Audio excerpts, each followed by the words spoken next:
మాదిగా పాపన్న గారి నాయకత్వం, గౌరవ శ్రీ మేడి పాపన్న గారి నాయకత్వం. సుప్రీంకోర్టు తీర్పిచ్చిన ఏబిసిడీలు వెంటనే, సుప్రీంకోర్టు తీర్పిచ్చిన ఏబిసిడీలు వెంటనే పాపన్న గారి నాయకత్వం, గౌరవ శ్రీ మేడి పాపన్న గారి నాయకత్వం. జై మాదిగా, జై మాదిగా. అంబేద్కర్ ఆశయాలను, అంబేద్కర్ ఆశయాలను. జై మాదిగా, జై మాదిగా.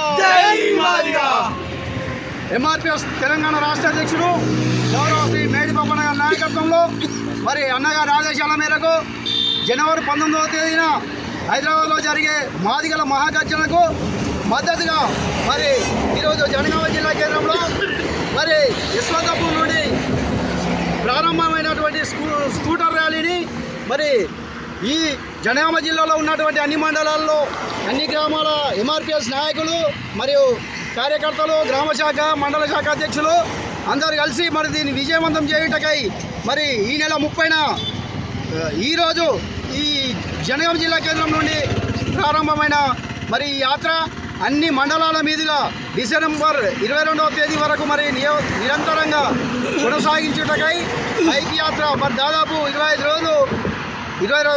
రోజుల వరకు మన జిల్లాలో అన్ని గ్రామాలను మరి కలుపుకొని గ్రామంలో ఉన్న నాయకులను మరి మన మాదిగ జాతిని మేలుకొల్పుటకై మరి ఈ యాత్రను విజయవంతం చేయటకై యావత్తు మాదిగ జాతి సహకరించి మరి వర్గీకరణ దిశగా ప్రయాణించాలని కోరుకుంటున్నాం. అలాగే రాష్ట్ర ప్రభుత్వం ముందు ఎప్పుడైతే ఆగస్టు 1న మరి మన గౌరవ ముఖ్యమంత్రి గారు అయినటువంటి రేవంత్ రెడ్డి గారు మరి నిండు అసెంబ్లీలో వర్గీకరణను అమలు చేస్తాం, ఇది మా వంతు బాధ్యత అని ప్రకటించిండు.